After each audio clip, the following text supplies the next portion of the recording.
introducing Sam. Well, so most of you guys have met Sam, but for those of you who don't know her, she is an amazing dietitian specializing in eating disorders. Her practice is downtown. It's called Bamboo Nutrition. I think some of you guys have referred people to her in her practice. And she's going to talk to us about intuitive eating. Great. Yeah. So if you guys have any burning questions about intuitive eating or eating disorders, please feel free to jump in and ask at any time. I'm here to be a resource for you guys.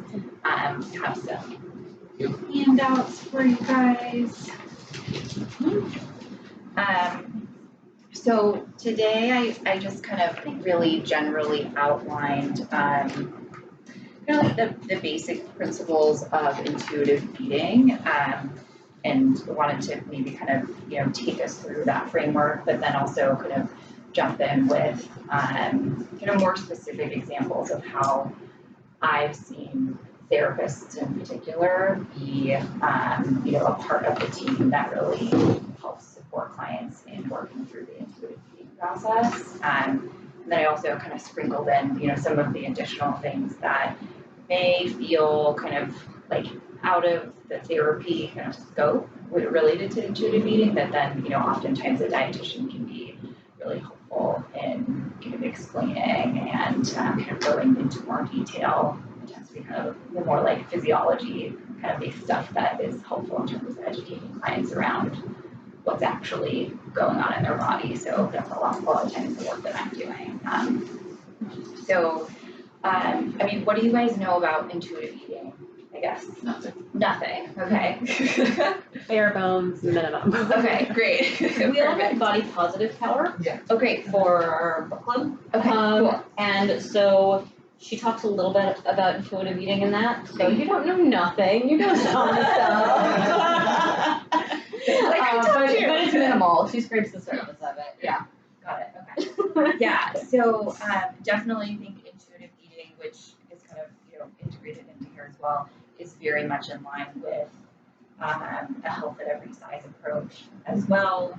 So I think that's oftentimes something that they kind of go hand in hand when you're working with clients that are kind of working on one or the other.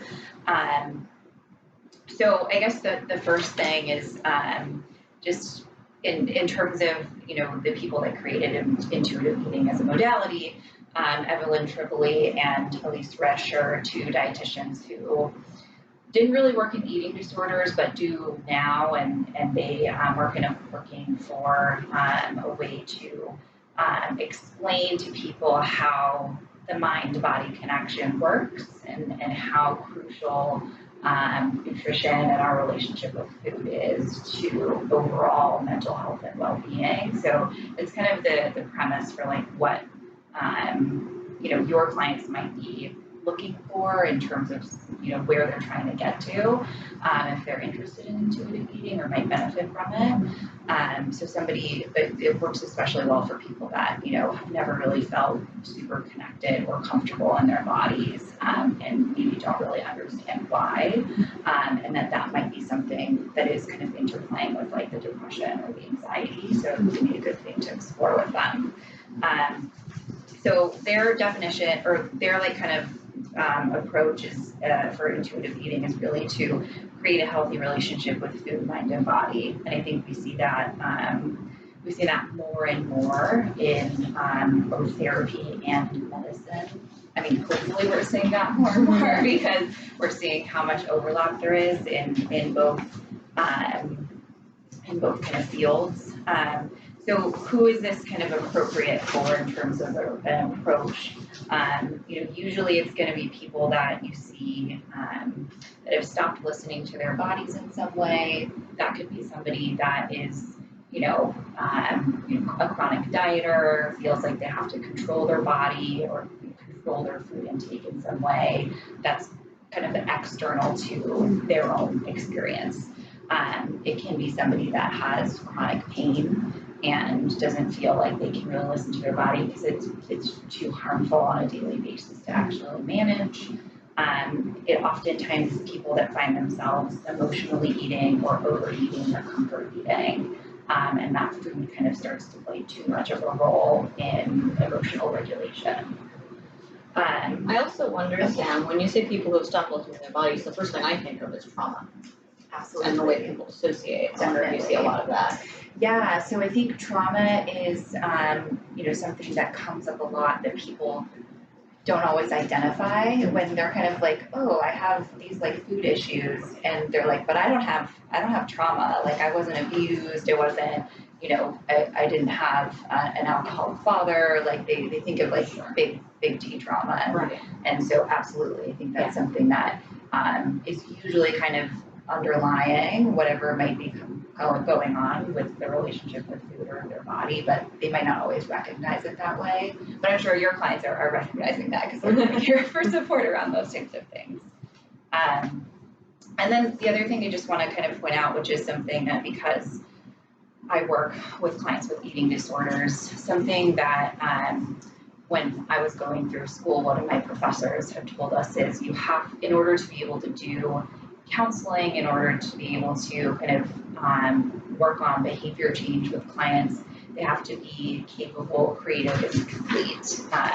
Those are the 3 C's. And when I think of somebody that has a really active eating disorder, a really active addiction, a really active, is really active in their self-harm behaviors or something like that, that may not be somebody that is super appropriate to delve into this type of work with at the outset, because they may not be in a position to reconnect with their body in the way that is necessary to start doing this type of work. So like most of my clients are not doing intuitive eating by any means, because the reason they're seeing a dietitian is because they're very much so still in their eating disorder and need support with that first. And then we've also seen, particularly for dietitians are starting to work with intuitive eating to treat things like diabetes, high cholesterol, so those kind of chronic medical conditions that we previously have been, I think, approaching in a very restrictive way, which can be complicated and problematic, as I'm sure you guys have seen, and particularly can encourage clients to engage in kind of restrictive patterns that actually end up backfiring for them more so than actually helping. So kind of taking a more liberal approach with your relationship with food, we've seen actually that has really positive impacts on people's lab values and overall health, them not needing to be insulin dependent, that kind of stuff. So I just listed the principles here as just an outline, and there's like a handout that I think at the end of the packet, it has like all of the principles with like a nice little paragraph description. I just happened to find like a bunch of intuitive eating resources that I had stolen from a treatment center that I worked at some point. So I just included them in here. So basically the way that they kind of organize things in the book, and there's a book, and then there's also a couple workbooks that, so this is the book, and they have an intuitive eating workbook. This is actually really, really useful as a resource, even just to like open up, not that a client needs to be doing intuitive eating, but if you have anything that's coming up around food, some of the things in here, if you guys want to take a look at that, are really useful exercises that kind of allow clients to start thinking kind of from a different perspective in terms of their relationship with food. So basically, if we I'm going to just go through these in the way that I feel like they're useful. The first principle is really, it's called rejecting the diet mentality. And that's something that I wonder if that probably comes up in body positive power. So the idea behind this is that it's like the whole thesis, right? Body positive power. That we live in a culture where diet is something that's really normalized, or dieting is something that's really normalized, and so being able to educate clients on the fact that most diets aren't sustainable long term, and that kind of looking at the reasons that they want to go on a diet, or they have chronically dieted throughout their entire life, and what that has been in response to is a really great starting point.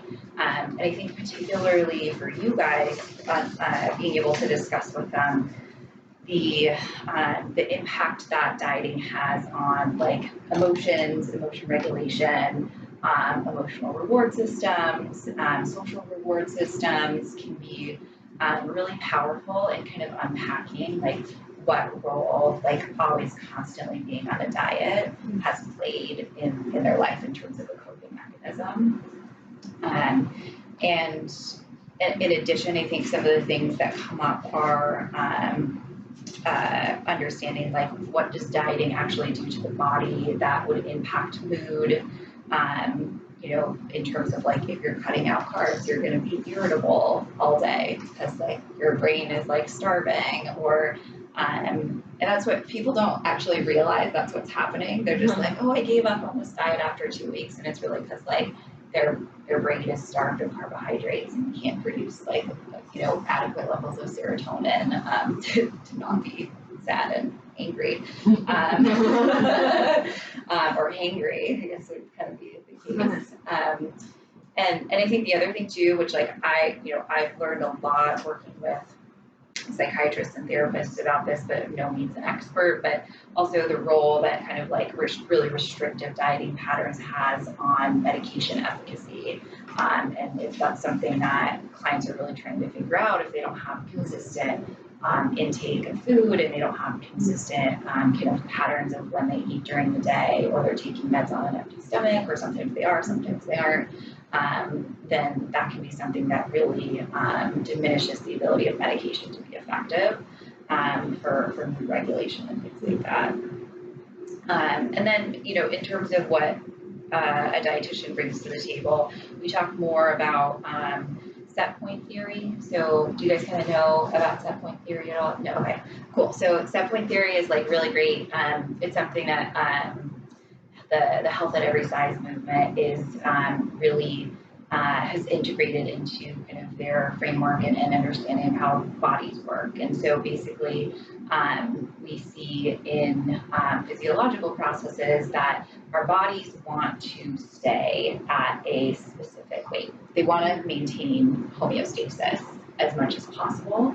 And so when they get to where your body gets to somewhere where it's comfortable and it's adapted to functioning at that level, it's not going to want to change at all. And if you try to change it, it's going to kind of exert all these abnormal physiological processes, hormonal changes, neurotransmitter changes, cravings, that kind of thing, to keep your body where it's at.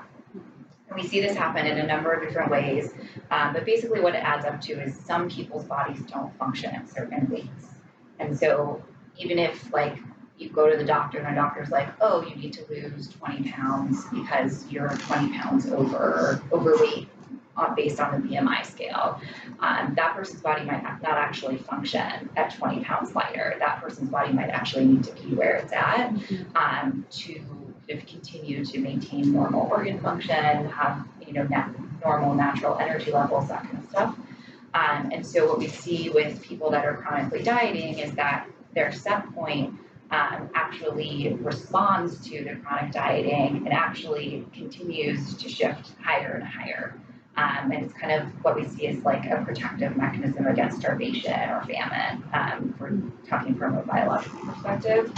So anybody that is going on a diet is feeling like they kind of, get to a certain place and then they kind of fail at it, is going to start gaining the weight back and is going to gain more weight back than they even were at in the first place before they decided to go on a diet. And every time that they do that, that cycle is going to keep happening, so that their set point in terms of where their weight wants to stay in that particular period of time in their life is going to keep raising each time they go on a diet. So it's like a self-defeating cycle, and people don't realize it's happening. So we provide a lot of education on like what's actually going on in somebody's body when they're trying to lose weight. We also see like a lot of metabolism changes. So in eating disorders and in people that have some clinical eating disorders, we see metabolism slow before weight loss actually starts occurring oftentimes. So that's oftentimes a block that people think like, oh, if I can just get over this hump, then I can I can keep losing weight. And yeah, if you try long enough, you probably can keep losing weight, but then what your body is actually doing is adapting to a lower level of organ function, a lower level of brain function than it's actually used to. So I have a question. Yeah. So I could see providing all this information to a client and having the client just break down because they've realized that their years of dieting have resulted in their set point being higher and higher and higher. Is that a thing that sort of, if people stop dieting, will come down over time? Yes. So not as quickly, but yes, absolutely. That is something that we see even in like eating disorder recovery people that need weight restoration. They may need to kind of stabilize their weight at a much higher place than they've ever been in their life, but that's where they need to be for normal functioning, for their metabolism to normalize. And then what happens is that their metabolism will normalize the longer that they stay there. What's actually happening is that basically when you gain the weight back, you're usually gaining it as fat mass. And so that's the initial stage. And what needs to happen is you need to stay at that weight in order for your muscle mass to catch up. Because you build muscle a lot more slowly than you build fat mass. And so once your muscle mass catches up with where your fat mass is at, then your metabolism is increased because muscle is the thing that burns the most energy for us. And then your weight can, oftentimes, like you'll start losing some of that fat mass and then people will see their weight come down. It's usually never to a place where they actually wanted to be at the beginning of all this dieting. Sure. So I think that's also another piece of working on the acceptance work of like how can I be comfortable in the body that I'm in right now. Did that answer your question? Yeah. Okay, it's totally, yes, we have so many clients come in like super resistant to the idea that they have to live in the body they're in at the moment. And I always say, it's not necessarily the body that you're always going to be in, and at the same time, you can't stop living your life for however long this is going to take, because you don't know how long your body might need to heal or to repair from all the years of chronic dieting. And we see the longer that somebody has been a chronic dieter, the longer it takes for their body to kind of stabilize and get back to a place where it's functioning normally. So if somebody's been dieting for 20 years, they can't expect even to be in a couple of years getting back to a place where their body feels like it's functioning normally, where they have like adequate energy and where they can start kind of seeing weight loss or kind of muscle maintenance. So it's definitely, I think, about kind of like acknowledging like what expectations are in the process as well.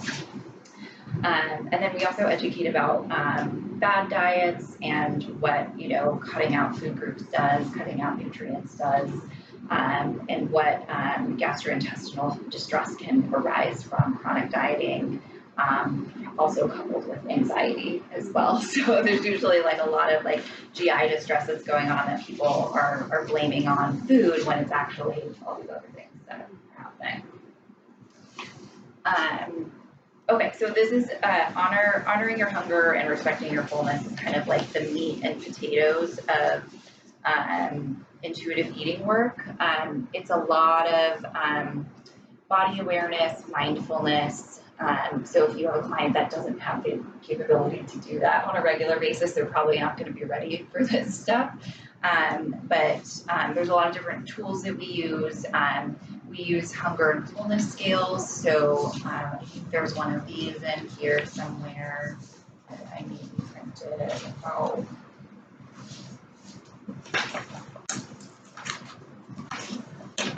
Maybe I didn't. Is it this one? That one, yes. Yeah. So that's an example of like a 10-point hunger scale. And what we kind of work on clients understanding is that it's generally good to kind of stay within like the 4 to 7 range. But if you're kind of going outside of that, like being accepting and forgiving that like that's part of a normal life. Sometimes people overeat and there doesn't need to be an extreme or intense amount of guilt around that. And also understanding like if you're going too long without eating, then you're going to get too hungry and that's going to lead to overeating. And so understanding like, timing of meals and things like that is oftentimes where we're clients on. Also, some clients don't really understand what it means to feel hungry or full.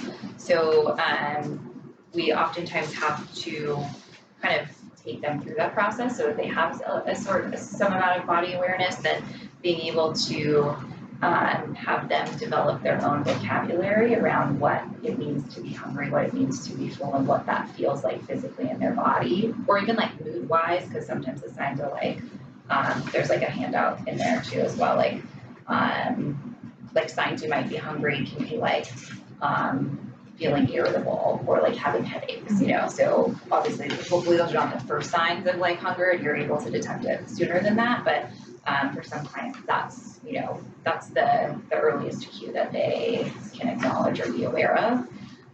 So I think it's a lot of body awareness work in terms of understanding what your body signals are telling you. And then it's also, let's see.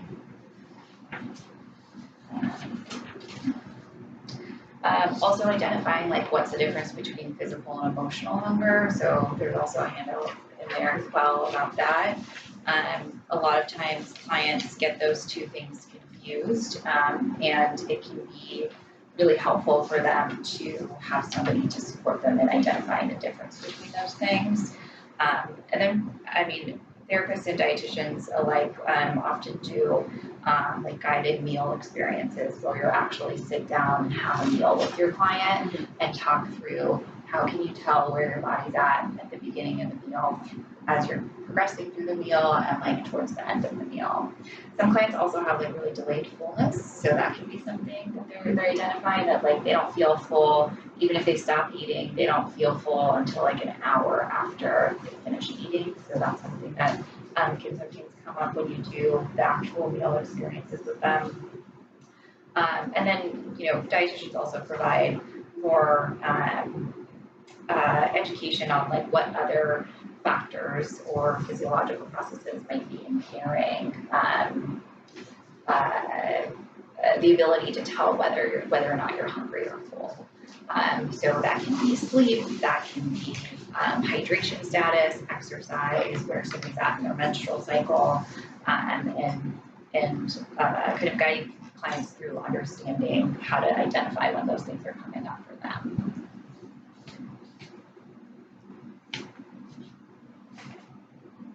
Any questions so far? No. Is this like too much like sciencey stuff? No, it's No? awesome. Okay. Having several thoughts per minute. Okay. Is that a good thing? Yeah. Okay. Okay, so then a couple of the other principles within the intuitive eating framework. So discovering the satisfaction factor. So that's really about like what it's like to enjoy food. I think oftentimes we live in a culture where like that's not the purpose of food. Like, so I think being able to explore with them what functions food serves for them, and maybe why or why not there is or isn't enjoyment in food. And that obviously, I'm sure you guys have seen, like that can be for any number of reasons, maybe back to childhood. But also like working towards like understanding that like having a mindful food experience can be something that really helps clients understand like what their hunger and fullness cues are in the moment and identify them so that they can more appropriately eat to like a normal level of fullness, or eat when they're identifying a normal level of hunger.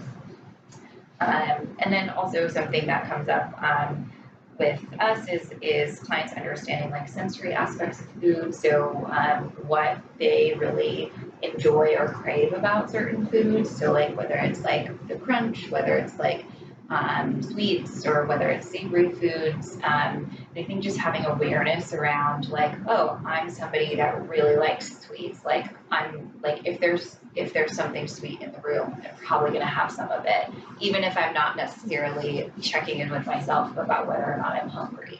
And I think that's oftentimes the first step in having awareness around like, okay, when I'm around that food, maybe I need to take a pause and I need to actually decide whether or not I'm hungry. Or if it's worth it for me to eat something when I'm not hungry because maybe I'm at a wedding, I want a piece of my cousin's cake or whatever, and that's okay. And then also to be able to move through that and not have guilt around that or not need to compensate for that in some way. And then this next one, honor your feelings without using food. I feel like you guys are already probably helping clients do that, like without even knowing it, or if they do or don't have food issues. It's mostly just like coping skill work, understanding emotions, understanding like anxiety tolerance, because oftentimes what comes up when, you know, food is used as a means of control is that it's in response to some amount of anxiety or emotional dysregulation that the client is trying to avoid or trying to suppress in some way. So I felt like that one was kind of more self-explanatory for you guys.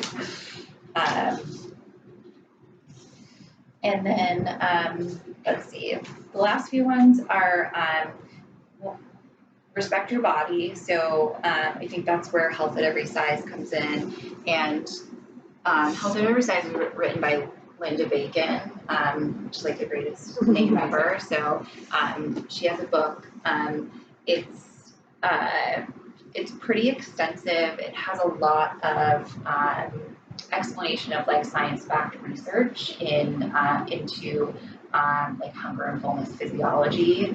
A lot of it's been done in like animal studies, so it's not necessarily something that we've seen replicated in human studies. I don't know that we ever will, because it's like a lot of like starvation experiments and stuff like that. So, but I mean, and they used to do that back in like the 50s, which was like not okay from an ethics perspective. But I guess they didn't have ethics yet back then. There was in the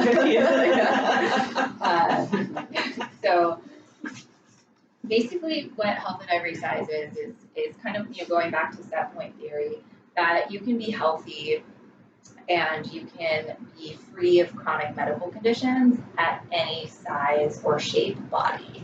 And we see this a lot with clients that may even be clinically in a category that would qualify them to be seen as like obese or morbidly obese. And they come in to us and say, I want to lose weight, or I need to lose weight. My doctor told me I need to lose weight. And then I say, okay, what makes your doctor think you need to lose weight? And usually the answer is, well, my weight's too high. And I'm like, okay, how is that an indicator of your health? And so we kind of go through like what other things are usually associated with being at a very high weight, and are there any risk factors or indicators that that person has any of those things? So I have a client that had a significant amount of weight gain during her pregnancy, and because she had a C-section, and so she's been recovering from that for the past couple of years, and she started having pain in her back, neck, knees, pretty much like all up and down, you know, her spinal cord, and she was like, the only way I'm going to get rid of this pain is that I'm going to lose weight. And she happens to have an eating disorder as well. So when she says lose weight, she means like very rapidly and very restrictive. And I kind of like asked her to maybe take a pause on that goal and to consider that there may be other ways for her to address the physical pain that she was experiencing. So she went to a physical therapist. The physical therapist was like, yeah, of course you have all this pain. It's because like you have a lot of pelvic floor trauma from your C-section. And so she's actually been working through that with her physical therapist, and her pain has been improving. She can walk farther, she can carry her son for longer, and she's like, I never thought that I would be able to address this without losing 50 pounds, losing 100 pounds. And so we see that happen with things like physical pain. We see that happen with diabetes markers, heart disease markers. She doesn't have any of those, but like her labs are perfect, her blood pressure is perfect. She just happens to register in the morbidly obese category because of where her weight's at right now. And we've been doing a lot of processing around, you know, the fact that maybe her body needs to be at the weight that it's at right now to heal and repair from the trauma that it's been through. And so that's kind of where I always like to start with people that are really fixated on weight loss when there doesn't seem to be any other health implication that indicates that it's required to be able to improve. The other thing that I think is important to consider is that a lot of people, especially with eating disorders, have some sort of body dysmorphic disorder where they have a very inaccurate perception of what their body actually looks like in comparison to other people and in comparison to what it previously looked like. And so that's something I think that's always good to assess for before you're starting to do body image work or intuitive eating work, because then that can continue to lead to weight loss fixation for a lot of people, despite kind of going through the intuitive eating process or them using the intuitive eating process to like manipulate into weight loss. What would you say if somebody came into you and said, my doctor says I need to lose weight, and you said why, and if instead of saying because my weight's too high, they said, well, because I'm pre-diabetic and I have high cholesterol and Sure. my blood pressure is too high. Right.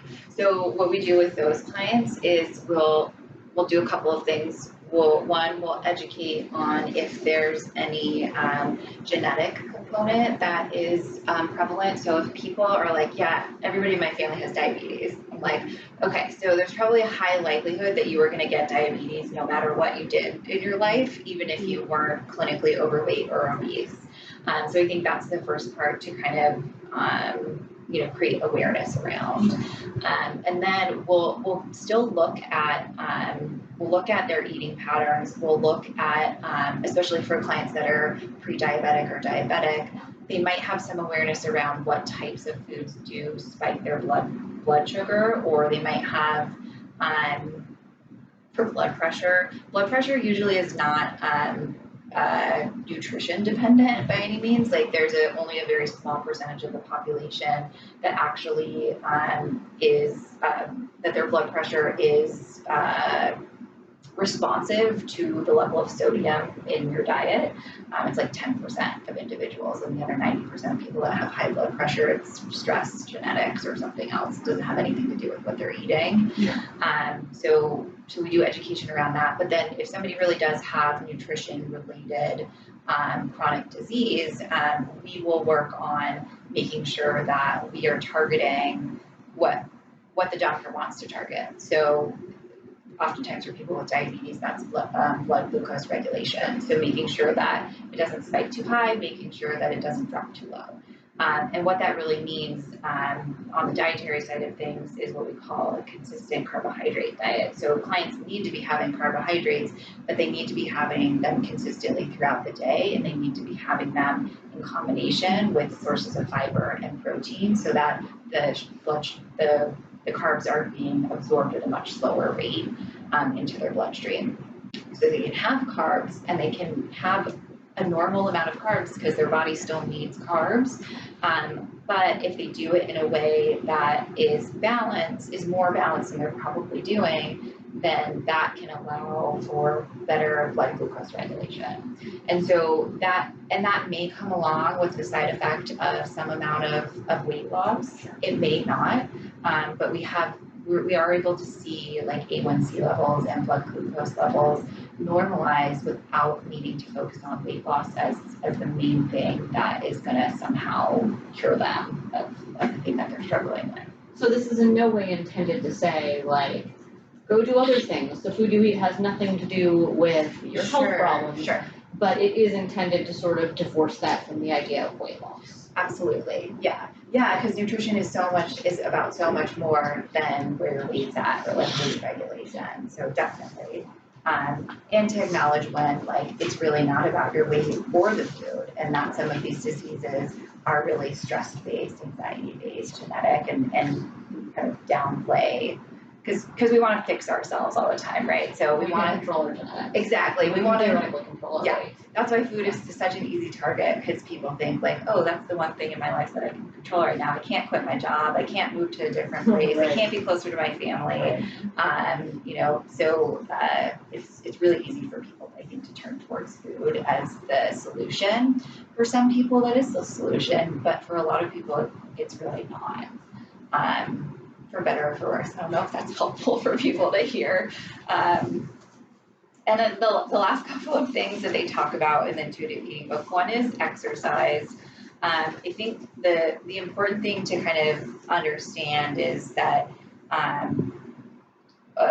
the way that we view exercise, right, I think as a society is very much for like health. It's very much for weight manipulation, appearance manipulation, muscle mass, body fat composition, whatever. But being intuitive with your food and your body also means being intuitive with your movement and understanding like what that means. And so that means, are clients getting some amount of enjoyment out of what they are engaging in terms of physical activity? Is it something that allows them to socialize, be integrated into the world, play with their kids? Is it something that allows them to improve or regulate their mood or their anxiety, which I think is, kind of a borderline thing where like, yeah, absolutely, can that be helpful? Of course. And at the same time, is it something that maybe is happening too often because the client is not able to regulate their mood or their anxiety in other ways? That I think that's something for you guys to be able to assess for. And at least for my clients, that's like all they use exercise for is they're like, oh, it improved my mood. And I'm like, yeah, but it also allows you to burn off all the calories that you ate. And that's what you're really thinking about.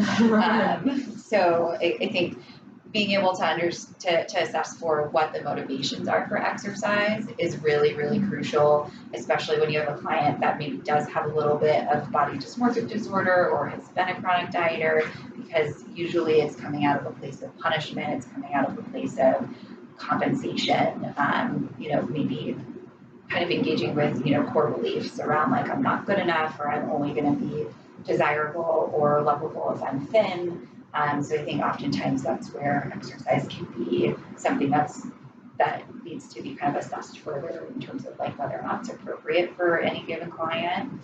And then a dietitian can also kind of make sure that like the client is eating enough and intaking enough calories and nutrients to fuel their body for the amount of exercise that's happening. So that comes, I think, up with a lot of athletes. I think student athletes is a good example where they might think like, oh, I need to perform, or even like I need to make weight, and they're eating like 500 calories a day, and it's like, how are you supposed to run a marathon if you're eating 500 calories a day? Like your body is literally going to give out on you, and in the process, like all the resources are going to be drained from your mind, from your vital organs, and that's not going to turn out well. My dad was on the wrestling team in high school, and he said they used to like wrap him in plastic so he would sweat out weight so he could be in the right weight class. Yeah, and it's really normalized. I actually had a wrestling coach ask me at my cousin's wedding last weekend. He was like, "Oh, that's so interesting. That's what you do." And he was like, "How do I talk to the parents of my kids on my team about like not being able to lose weight in a healthy way?" And I was like, well, I don't know if that's even possible for kids, for adolescents. And so that was like a whole other conversation I had to have, but it's so ingrained in some sports culture.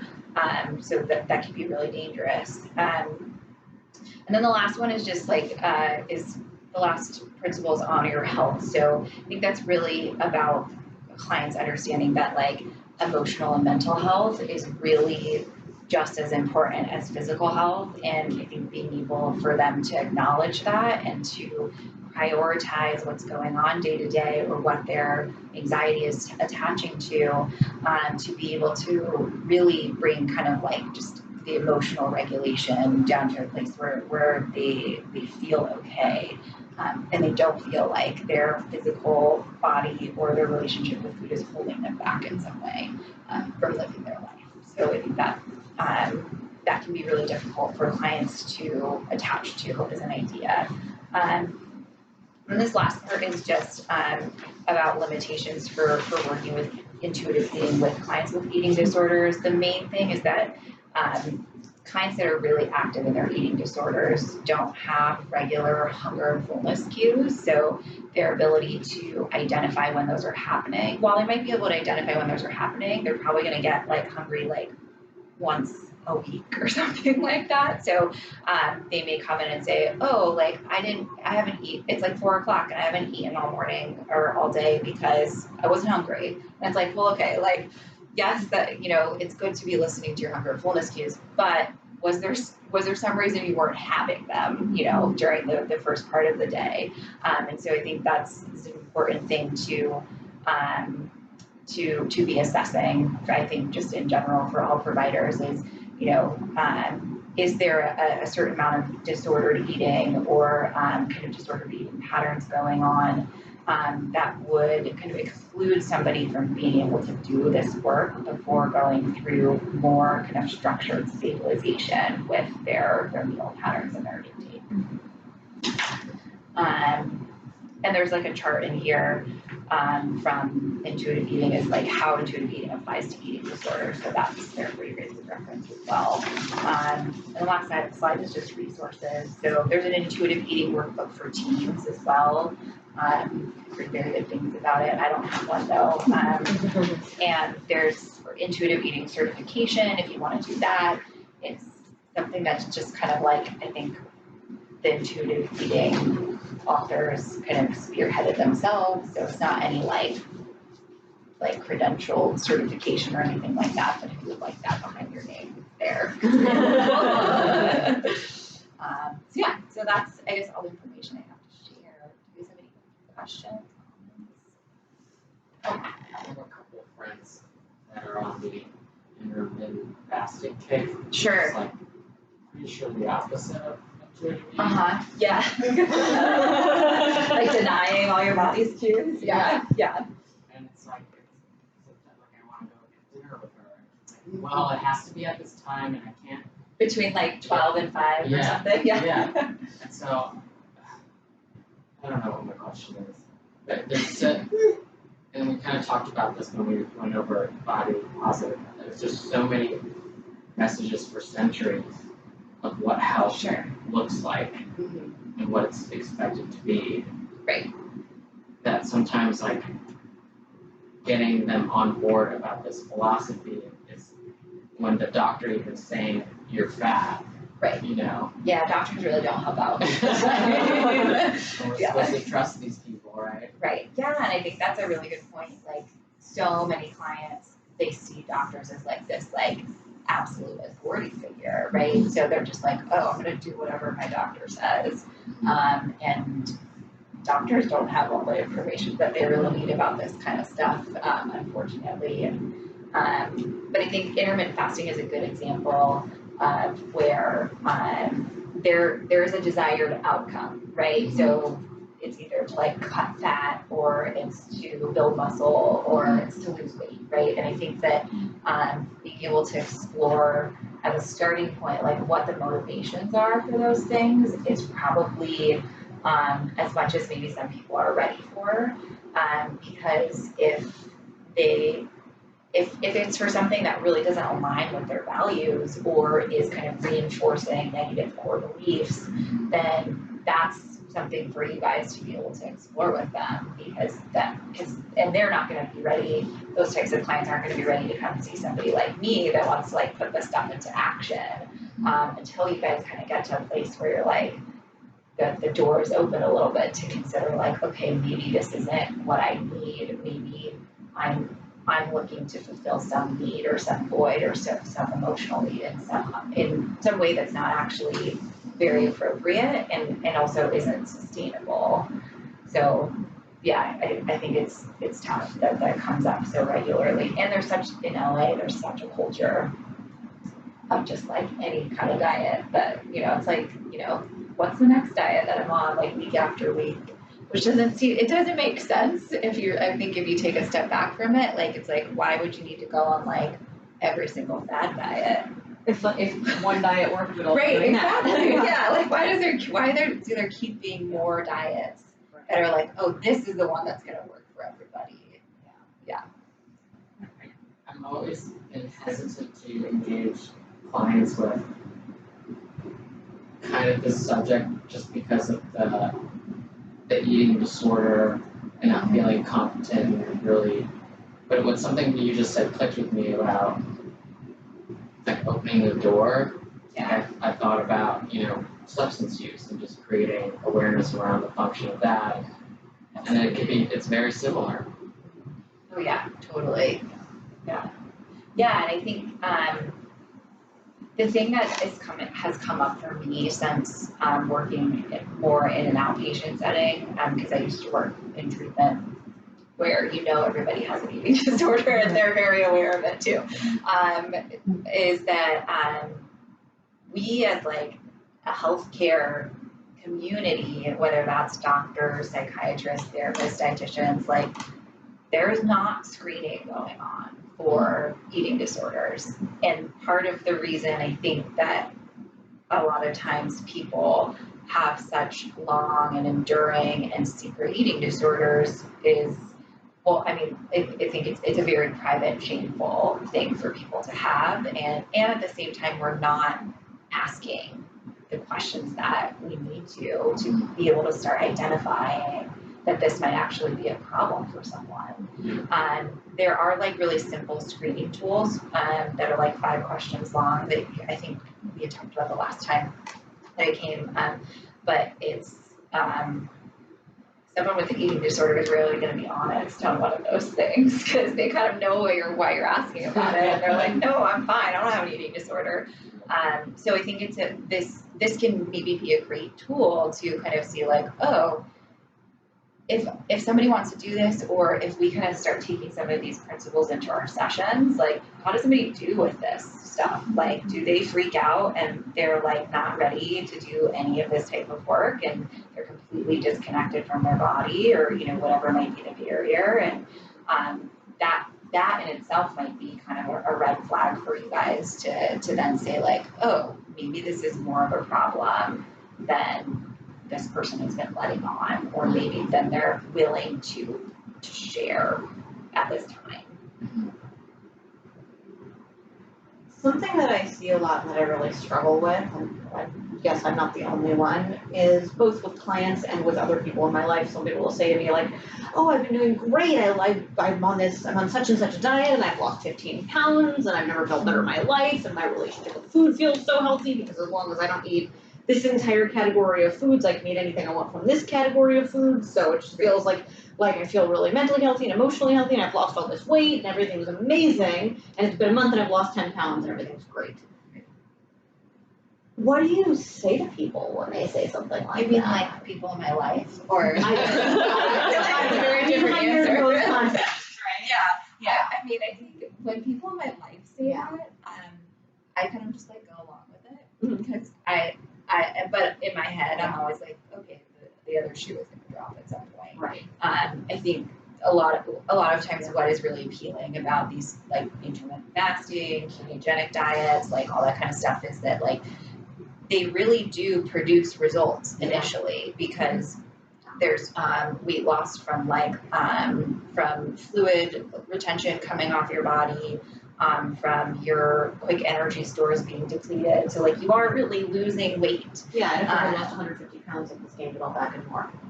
Right. So and some people's bodies switch very quickly into a weight loss kind of mode, and so they can see those really quick results.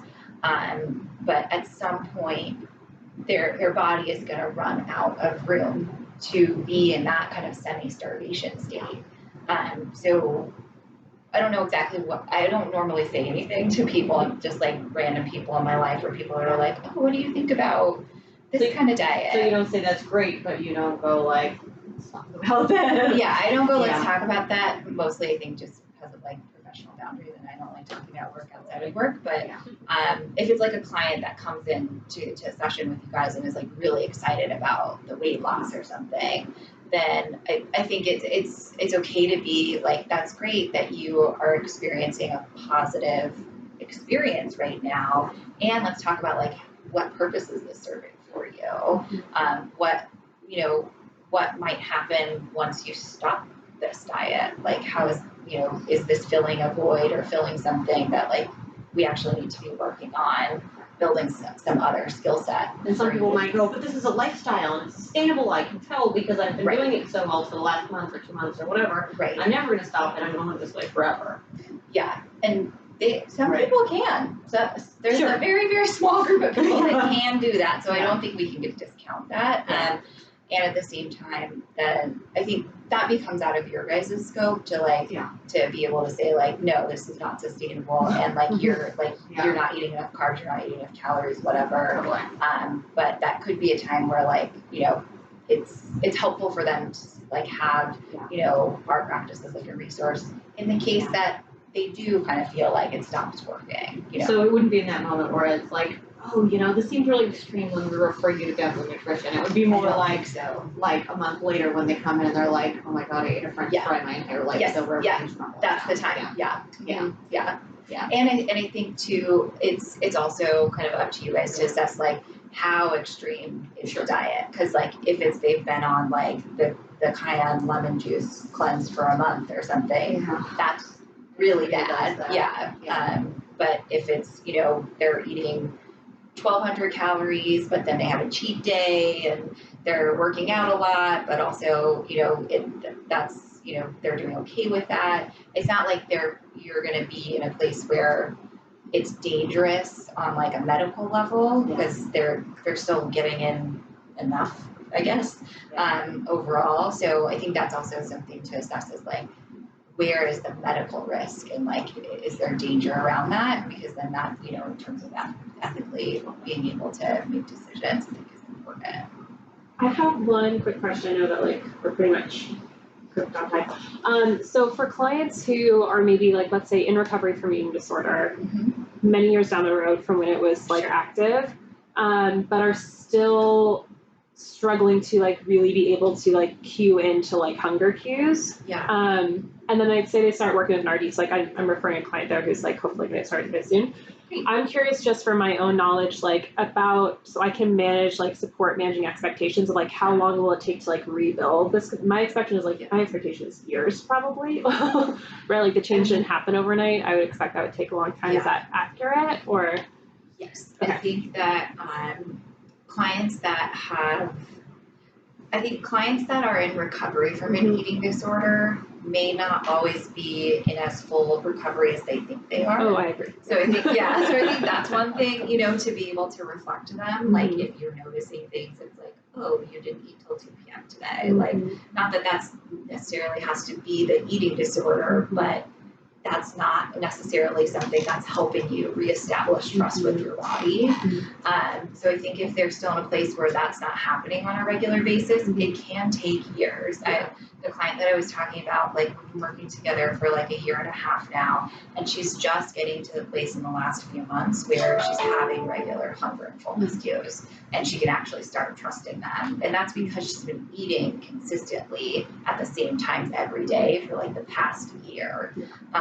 So yeah, definitely the expectations could be years. I don't think it happens any sooner than like a year. Sure, that's what I was saying. Okay.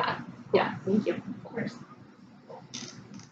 Thank you so much, Sam. No problem. That was so helpful. Thank you, guys.